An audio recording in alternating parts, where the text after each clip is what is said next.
Welcome to the Songwriter Connection podcast, where we look at the craft of songwriting through the eyes of the songwriter. Each week, we make a connection with a music maker, listen to their songs, and hear their stories.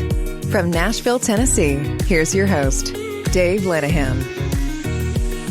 Well, thank you for downloading the podcast. Certainly appreciate you listening to the Songwriter Connection as we approach 20,000 downloads, and that's all thanks to you sharing it on the socials and listening in. We certainly appreciate it. Here in Nashville, Tennessee, and for the first time around the dining room table, we've got a band.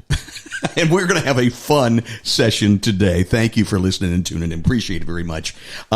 First, before we get there, I want to thank Nancy Deckett and our friends at Discover Sooner, discoversooner.com. If maybe you're a songwriter looking for people to collaborate with, maybe you want to take your songs to the next level, they're the kind of folks that can help you do that, introduce you to other songwriters and publishers here in this town. It's just a simple download. Not a download, but it's just a simple Google, Discover Sooner. And better yet, just type it into your engine there. What do you call that top line there? You talk about how very technical I am, right? Just type in discoversooner.com and you're going to find them. Join them, be part of that community. You're going to have a good time. They have these sessions every month where they talk with publishers and other writers, and they just bring you along. So we thank them because they're one of our sponsors here in season 2. And Nancy Deckett was featured in season 2. I think it was the second episode. So if you want to find out more about her and Discover Sooner, please check that out, as well as all the other episodes that are out there. Season 1, and now here we are on season 2. I think this is episode 15, something like that, 14 or 15. Who's counting? Not me. Certainly. I just have fun sitting here in front of the microphone around the dining room table. And today's guest, whenever you see this on a bill, you're going to have fun when you go to see the Nashville PieHoles. They are here. Well, most all of them anyway. Ladies and gentlemen, the Nashville PieHoles. Let's have a song. 1, 2, 1, 2, 3, 4.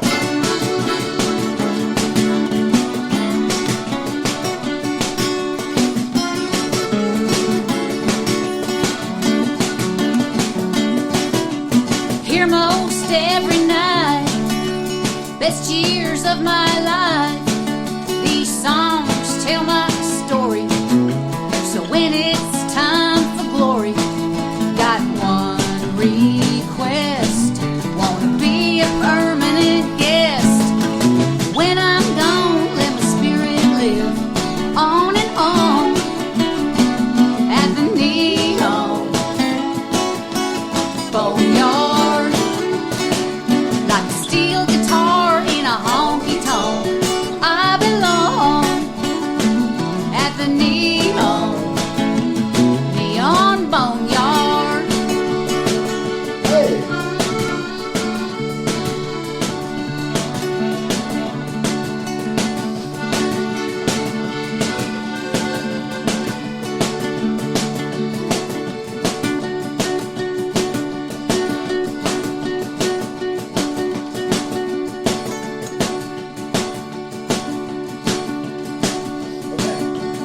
I can hear the call, like the legends on the wall. The paint's cracked and peeling, there's stains on the ceiling. I wouldn't change a thing, so when I hear them angels sing, when I'm gone, let my spirit live on and on at the neon boneyard, like a steel guitar in a honky tonk. I belong at the neon boneyard. Hot 5-piece on the stage, steak fries and mayonnaise. I ain't gonna never leave this place. When I'm gone, I'll be carrying on and on and on at the neon boneyard, like a steel guitar in a honky tonk song. I belong at the neon boneyard, at the neon boneyard. The Nashville Nashville PieHoles, our guest on the Songwriter Connection podcast. If you're thinking, was I hearing an accordion? You were. That's Joe first over there on the accordion, providing the music. On lead guitar, we've got Howie Moskowitz, and what a player. I mean, like most really great guitar players that I've known, he not only has fun, but he makes it look easy, doesn't he? On drums, we've got Max Hutchinson, and good to have you here, Max. And singing, when you go see the PieHoles, one of the things you notice right away is the very attractive, very talented, who just commands the stage, Annette Barkley. Thank you, Annette, for being here. Thanks, Dave. Good to see you. And you're a Southern girl, I understand. Southern Ontario. Southern Ontario, yeah. Right. How long you been in Nashville? It was 20 years, September 7th of this year. 20 years. You know what I love about you guys? We've talked a lot about on this show about how I hate to put people into genres. You know, people always say, "What kind of music do you play?" And I hate that question. Don't you? It's my pat answer these days has been, hopefully good music. That's up to you. You know, I don't want, how do you put in categories? I think it's for the record companies and the marketing people. They can do all that. And so what I really love is when we get artists that blaze their own trail. Like in season 1, we had Olivia Francis, who calls her Sunshine Story Pop, what she does, and it fits her perfectly. And from the Austin music scene, just recently moved to Nashville. Jamie Harris was on in season 1, and she is folk pop is what she calls what she does, and it's perfect. And you guys, I see in your bio, you describe yourself as retro, twangy, country, punk, hillbilly. I love it. Yeah. I love it. And then you say, we're Stonesy and Jonesy. That's perfect. That's just perfect. Yeah, a little Stonesy, little Jonesy. Yeah. Little Stonesy, little Jonesy. Yeah, we love both of them. At least for the medium tempo stuff. Yeah. There you go. Yeah. So, and you're all songwriters, like all producers, and So, how'd y'all get together? Well, Max was the first one to move to Nashville. I moved here Halloween night 92. 92. And then Nettie moved here like 4 days before 9/11. Oh, wow. And then she came down here to be a songwriter. And it took her a while to get started because she kept, there were all these other distractions. But anyway, she and I started, putting demos together of her songs. And that was kind of where the original PieHole songs came from. But this was before we knew Howie or Joe or anybody. Mm-hmm. So some of the songs had their germination just as demos that Nettie meant to pitch. But then Nettie ran into Kim Williams' daughter, Amanda Williams. Oh, she's lovely. Wonderful. Yeah, and Amanda said, Nettie, it's like, you need to be the artist because no one's going to be a better salesman for these than you. Mm-hmm. And Nettie had really no pretensions to being an artist at all. But she kind of took Amanda's advice, and it just evolved from there to where we are today. Wow. So Max decided to play snare drum because he's a drummer. So he decided to play snare drum so it was just us two. So As a duo. So we just did snare drum and guitar, and I would sing, and that was that. And then we met Howie, and he came down as a songwriter and producer on several trips, and we met him through another friend, and he came from Toronto, and so we just decided to get together, and I knew he was a great guitar player, so I said, hey, you want to be in a band? So we kind of roped him in. And we, had a very few songs to start with, and we kind of did it slowly as far as we building started like 2 or 3 songs. Now, playing did you once or twice a year, and then seriously, then until it kind of evolved into something, and we didn't have a bass player for the longest time, and then we did, and then we sometimes don't. And he is not with us today. He's on the road with Bernie Nelson. I'm not sure if he's in Texas or Texas. Yeah. He's in Texas with Bernie. And that's Bob Nichols. Nobles. Nobles. Yeah, I said Nichols. I meant Nobles. Yeah. I thought the mighty Bob. You get my age. You think one thing, say another. Yeah. I do it all the time. At least you're thinking. At least I'm thinking. How did you guys know each other in Canada before you came here? No. I pitched stuff to him because he was working at A&M Records, and I was doing back in the 80s. I knew of Howie through the 80s, and we know hundreds of the same people, but I had never met him. Uh-huh. But then our mutual friend, who I'd also never met, I'd gone to school with her husband. She came down one trip, and she knocks on the office door, and I open it, and she goes, "Hi, it's Jen." This is our friend. She goes, "And this is Howie Moskovich." I'm going, "Oh, you're Howie," because I'd heard. You'd heard of him, yeah. Well, we had I was in several bands, like 5 or so at a time, in the Toronto scene, and he was doing the other thing, and I was doing A&R on the other side of the desk, and every once in a while I would send him either that stuff that I was pitching, the pop material I was doing, or he knew of the bands that I was playing in, because some of them were, Because Howie, you also produce a lot of pop and hip hop music, don't you? Yes, I do. Yeah. With I have a company called Radio Intimate Productions that does that. And I also have a company called Made to Order Music that's now, since the pandemic, where a lot of our musician people are unfortunately not doing their songs and not doing as much production because they've been hit hard, economically. So I've been actually going to the regular sector and doing some production and podcast themes and stuff for people who are, in associations and businesses and entrepreneurs and speakers, etc. Very cool. So, yeah, very lucrative stuff too. And Max, you came from the music industry. You in A&R with who? A&M Records. A&M Records. Back in the day. A&M. Yeah, wow. I was there when we conquered the world with Bryan Adams. That's right. Yeah. Wow.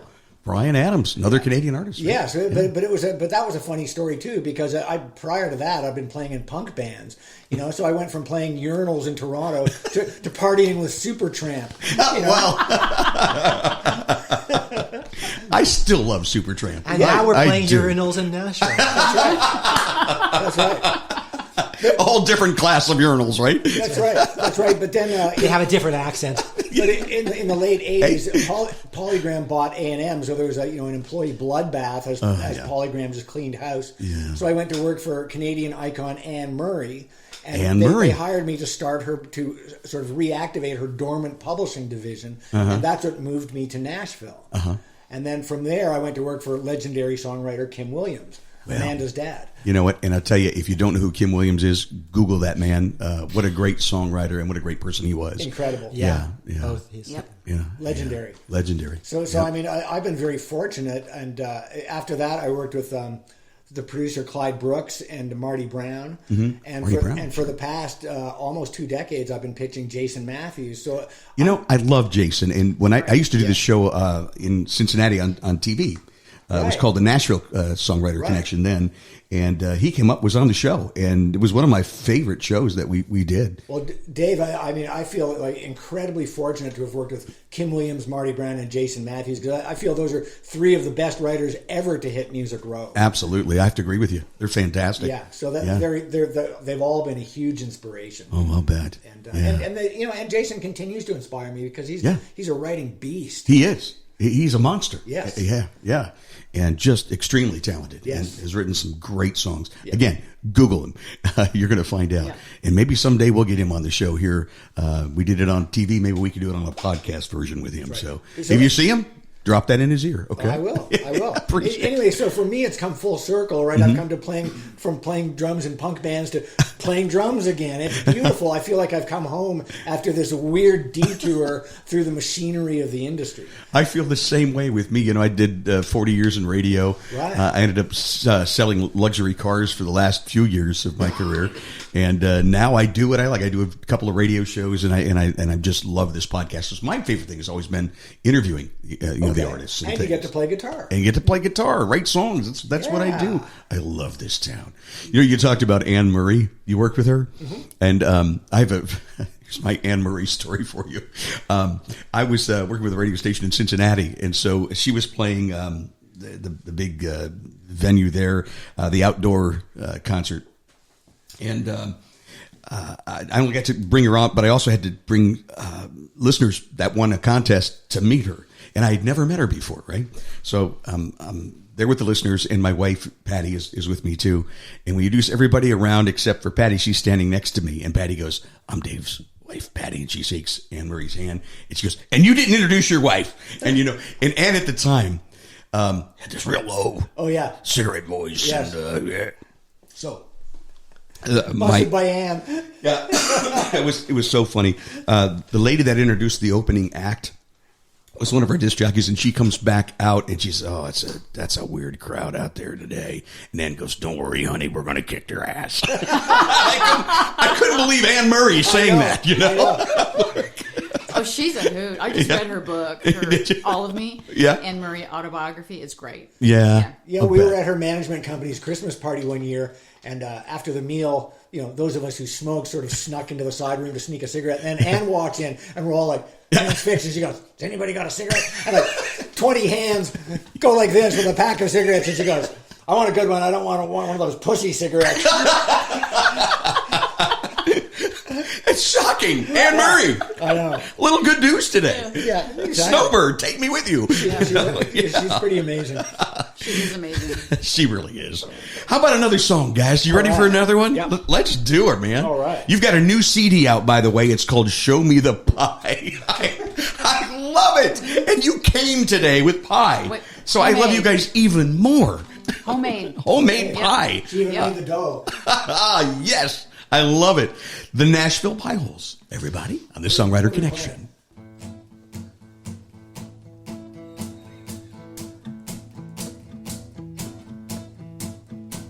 My brother Sam is a businessman. He wears a suit and tie, but changes into overalls when he gets home at night. He may run a company, but he carries his lunch in a bag. Yeah, he's just a redneck in drag. Bill wears a pure white jacket, working at the pharmacy. I've known Bill all my life. He went to school with me. When he gets home, he'll grab a beer and roll a smoke out back. Yeah, he's just a redneck in drag. A redneck in drag looks like anybody else. I don't want to brag, but I'm kind of one myself. I like to hunt and love to fish, I still salute the flag. Yeah, I'm just a redneck in drag.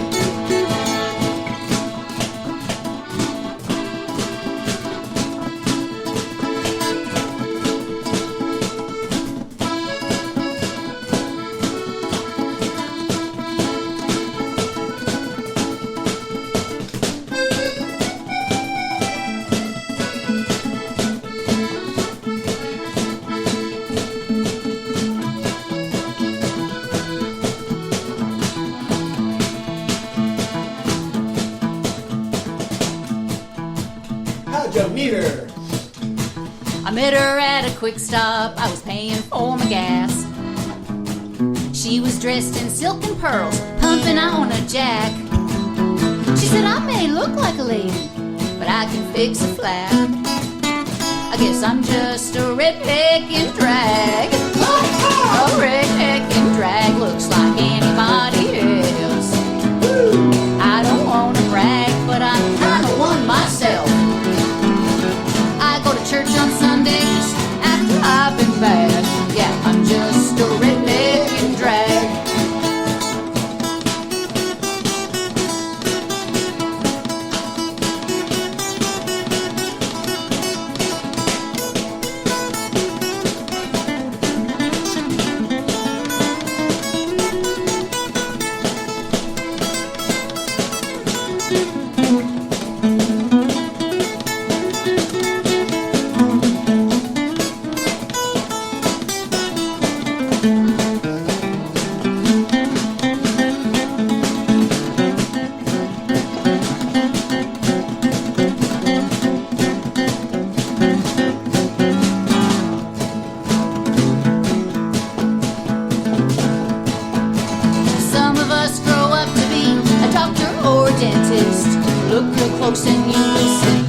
Some redneck in us. A redneck in drag looks like anybody else. I don't want to brag, but I'm kind of one myself.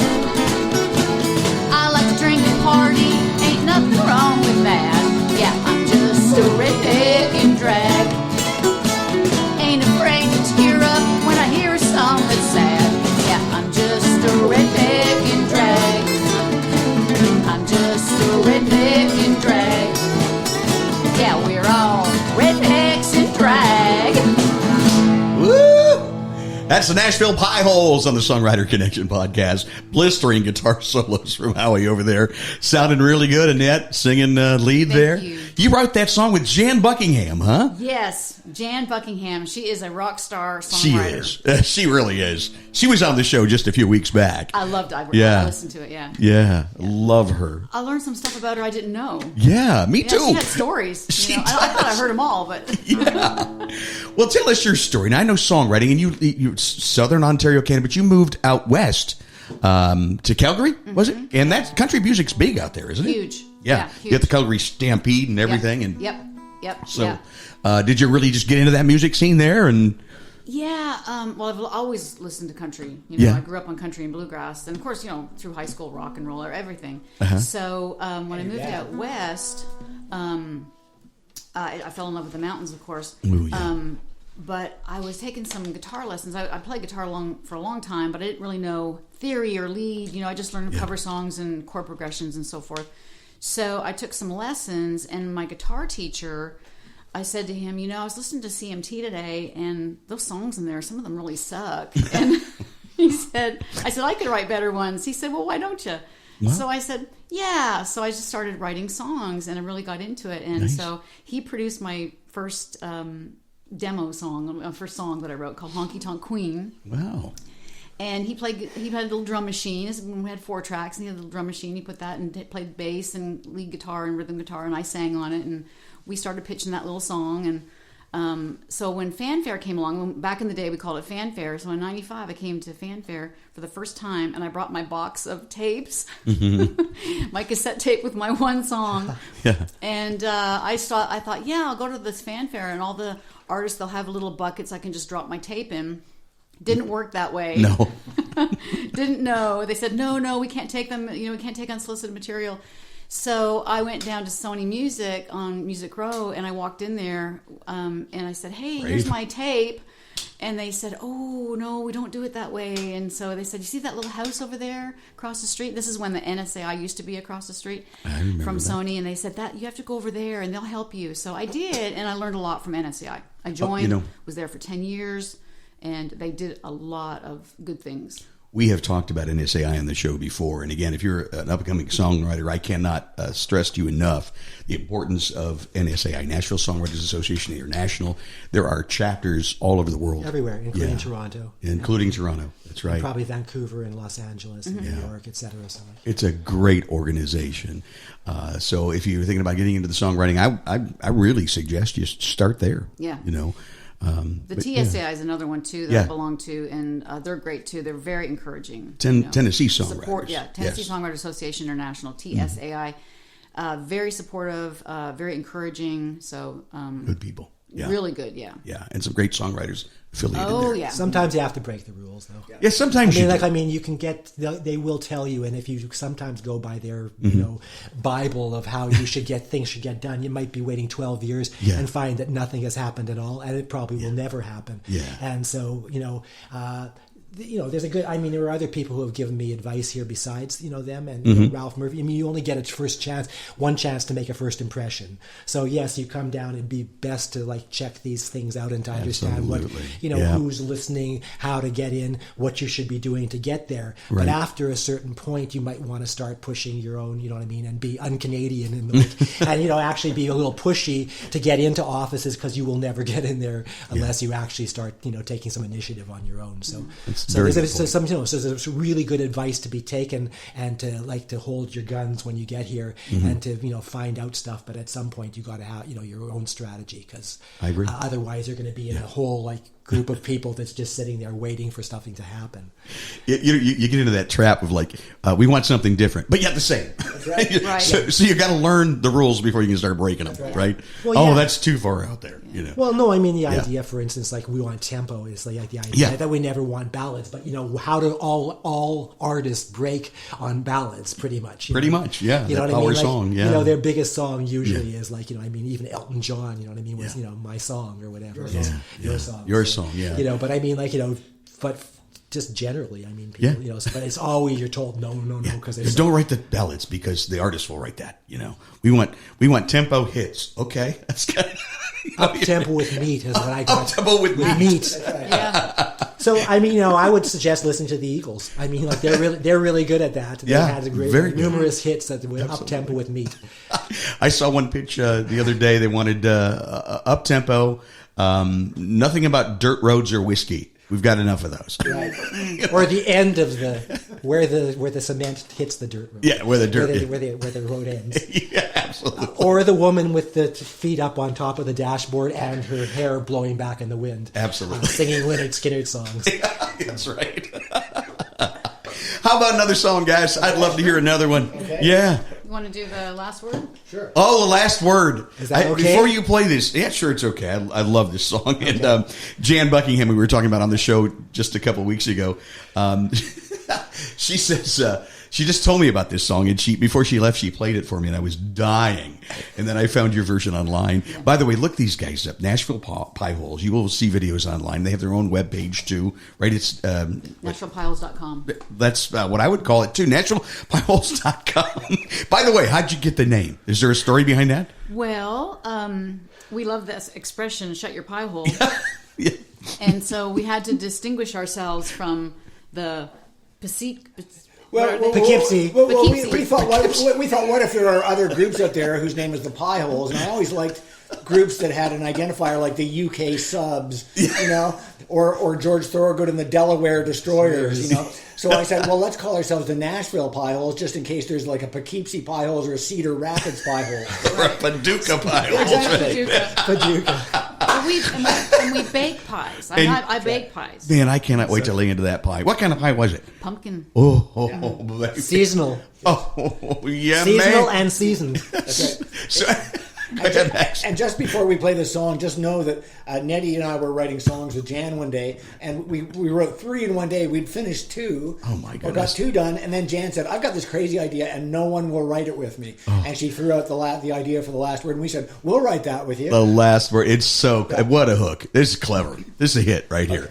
Nashville PieHoles, Songwriter Connection. 1, 2, 1, 2, 3, 4.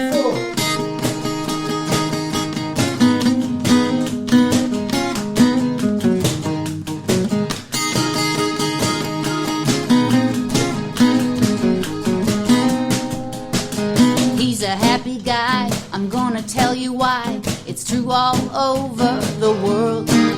There's an angle to his dangle that keeps me satisfied. He's made me a happy girl. 'Cause the last word in happiness is penis. Penis! I've learned that from experience. So listen, girls, it don't take a genius to know the last word in happiness is penis.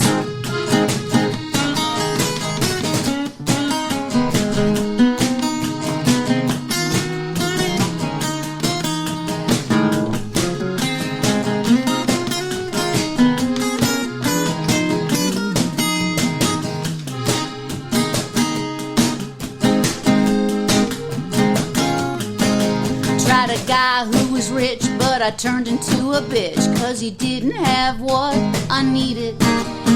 Another boy was smart, but couldn't win my heart. Only one guy succeeded. 'Cause the last word in happiness is penis. Penis! I've learned that from experience. So listen, girls, it don't take a genius to know the last word in happiness is penis.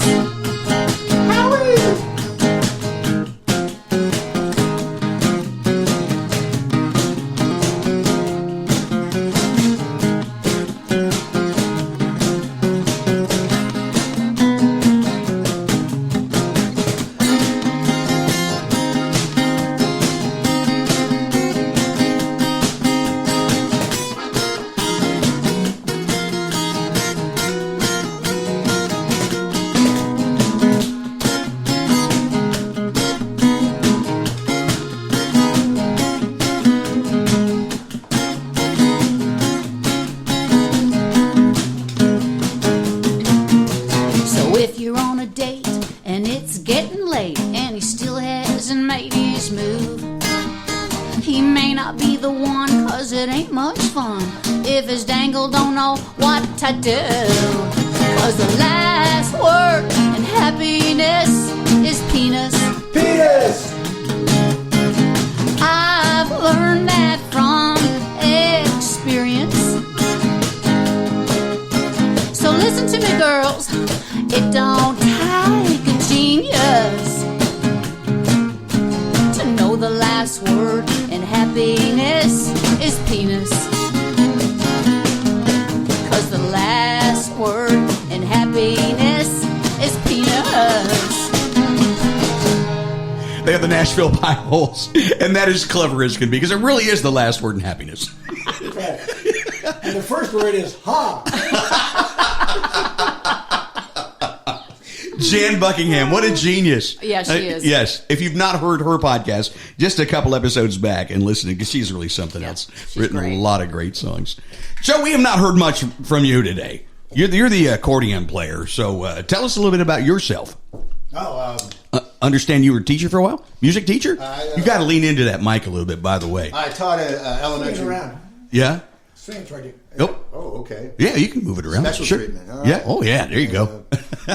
I was a elementary music teacher for 30 years down in Gainesville, Florida, and then St. Petersburg, Florida. And Is that where you grew up in Florida? Is that? I was actually born in Washington, D.C., but my parents moved to Miami when I was 8 months old. So Miami is my experience in life. And Yeah. lived in many places since, but finally ended up getting a degree in music education at the University of Florida in Gainesville, and stayed there and taught for 10 years. And then moved to St. Pete and taught there for 20 years, and got done and said, well, what am I going to do?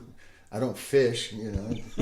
And so I moved to Nashville instead. But I do like to make stuff up, you know. Yeah. I like to say I was brought up to believe it's not nice to lie, but you know, songwriting kind of gives me a way I can still make stuff up. Great. So you still write a lot, huh? I like to, yeah. Yeah. And what kind of other instruments do you play besides accordion? Piano was my main instrument. To get a music education degree, you got to learn every instrument in the orchestra. You do, yeah. It's your K through 12 certification, so I can make a few songs out of anything. But piano I was a piano major, and this actually was put upon me by a guy from the air conditioning maintenance crew in the Pinellas County school system, who said, my wife has this accordion and she doesn't play it anymore, and we can't find a good price for it. And I said, I wish I had the money, I'd buy it. And one day he just gave it to me. So. Wow. It's a beautiful instrument. It really I is. love it. And yeah. so, you know, I was Howie's been living with me for a while now, and he was going down to play a show with the Nashville PieHoles, and I said, I'll go along. You know, yesterday's treasures today. And I get there, and I'm just walking around looking at things, and Annette sees me and goes, Joe, where's your accordion? And I said, I'm not in the band. I just came to watch you all play. And so we found one at the antique place there. And is that where the video for One Woman's Trash? Yes. Is that where you was shot? Yeah. Yes. You guys had a blast on that video. It looked like it was fun. Yeah. I ended up, they let me come all the time since. So. Wow. That's great. We call it the box full of harmonicas. That's I've never heard that before, but that's took it apart. You'd know why I call it that. Yeah. Oh, yeah. The chess Steinway. I like that too. That's very my good. favorite. Yeah, that's good. And Joe, being in Miami, he's known his Miami name is Jose Primera. Jose Primera. Cuban kids used to make fun of me and call me that. And, you know, just to get them back, I liked it. Yeah. So I use it sometimes down there. That's a good stage name, I think. Yeah. Jose and the PieHoles. There we go. Jose Primera. Primera. Yeah. Very cool. How about another one? Okay. Yeah. You know? I don't know how you're going to top the last word in happiness. Tobacco and beer? All right, little tequila, tobacco, and beer. Another Jan Buckingham song. Wow. Jan Day. Yeah.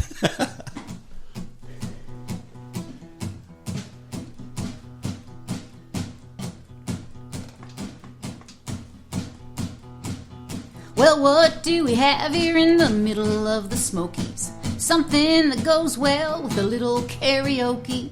Things get tough and it gets rough and just too much to bear. Nothing like this antidote when life ain't fair. Tequila, tobacco, and beer.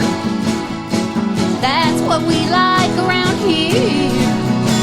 Every little shooter goes down a little smoother. Listening to Racooter or something really weird. The more we drink, the better it sounds. We'll light one up, pass it around. The secret of life is crystal clear. Tequila, tobacco, and beer. Tequila, tobacco, and beer.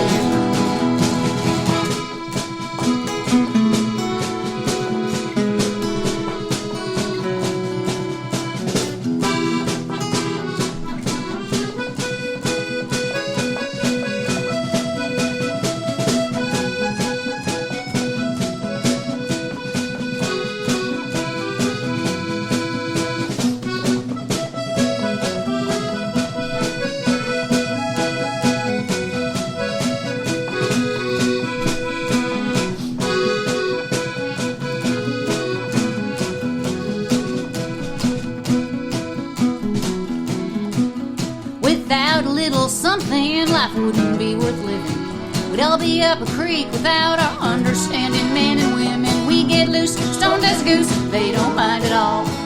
Nothing like some Jose Gold, take the edge right off. Tequila, tobacco, and beer, that's what we like around here. Every little shooter goes down a little smoother. Listening to Racooter or something really weird. The more we drink, the better it sounds. We'll light one up, pass it around. The secret of life is crystal clear. Tequila, tobacco, and beer. Tequila, tobacco, and beer. Hey!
Chew, spit, roll, smoke, knock 'em back, take a toke. E-I-E-I-E-I-O, yo, yo, yo.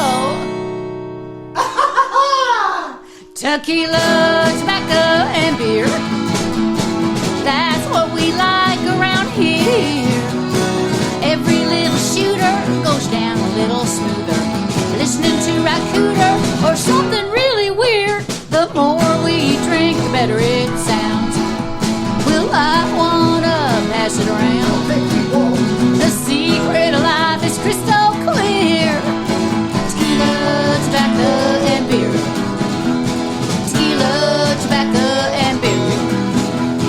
Tequila, tobacco, and beer.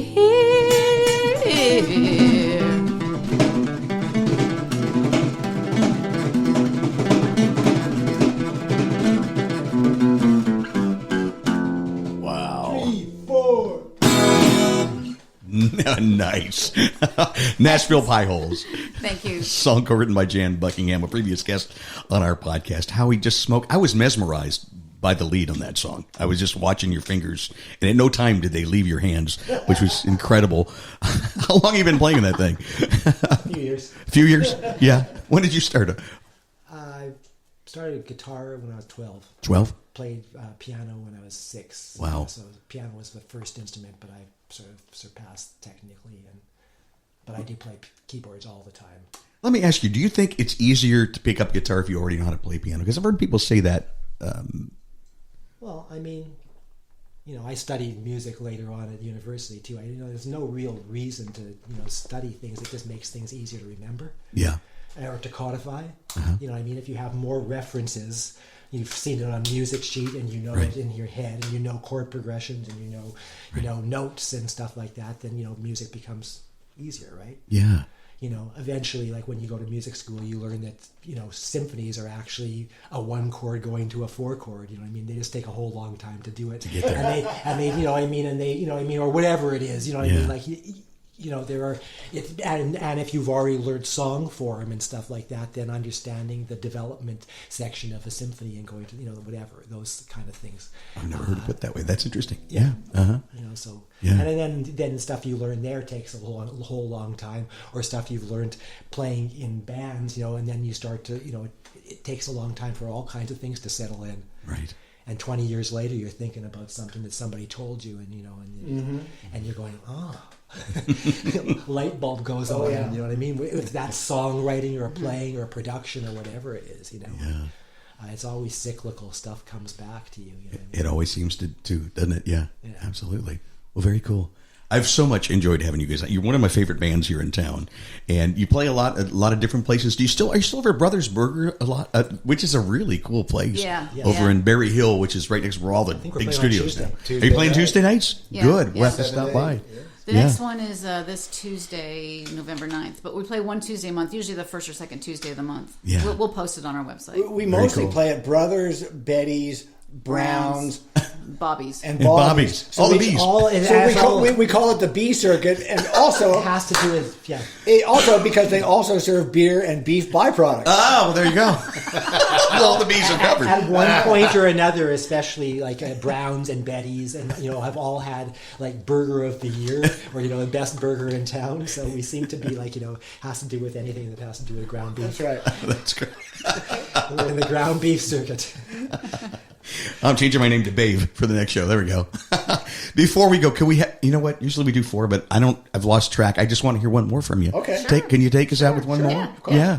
And thank you so much for the pie and for being on the show and sharing your stories. Thank you. I've so much enjoyed this show. Thank you. It's an honor to be here. Thank Yes. you, Dave. You're great. My pleasure. My absolute pleasure.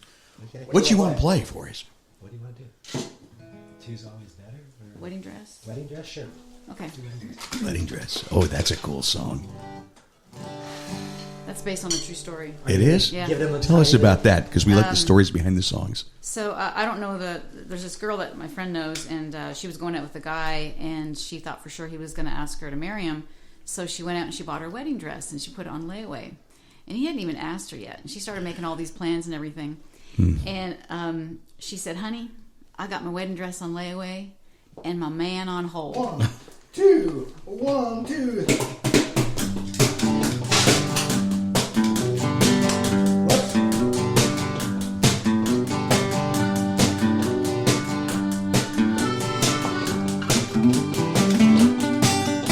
Statistics say I should be married any day. Pray I don't run out of time. Sometimes I wonder, ain't getting younger. I'm a woman in my prime. Well, I've been dreaming about church bells ringing, and he ain't even proposed. Got my wedding dress on layaway, and my man on hold. All of my girlfriends are tying the knot and got kids. I ain't lying, wouldn't mind trying, holding 1 or 2 on my head. Well, who am I kidding? I'm counting chickens, just so y'all know. Got my wedding dress on layaway, and my man on hold.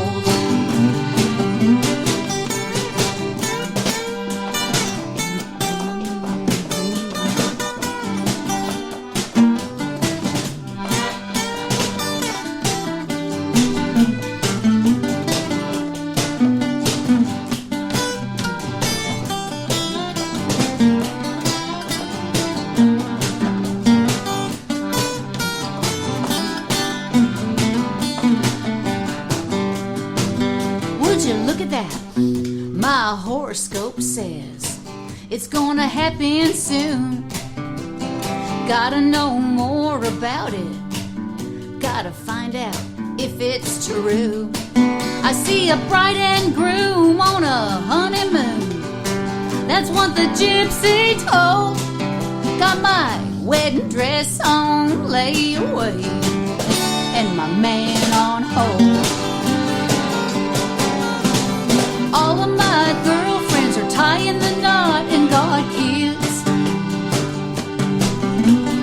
I ain't lying, wouldn't mind trying, holding one or two on my head. Well, who am I kidding? I'm counting chickens, just so y'all know. I got my wedding dress on layaway and my man on hold. Been making plans, trying on gold bands. I don't care if we elope. I got my wedding dress on layaway and my man on hold. Yeah, I got my wedding dress on layaway and my man on hold. Layaway, layaway. Fantastic. It is the retro, twangy, country punk hillbilly sound of the Nashville PieHoles. Thank you for being on the Songwriter Connection podcast. Thank you. You guys are wonderful. Check out their new CD, which is called Show Me the Pie. It's out there wherever you pick up music, okay? And we'll talk to you next time. Thank you for listening to the Songwriter Connection podcast. Find us on social media at Songwriter Connection. Also, listen to Dave Lanahan's Nashville Connections radio show. It streams live every Friday morning on WOBL and WNOI. Look for us on Facebook and YouTube. See you next time on Songwriter Connection.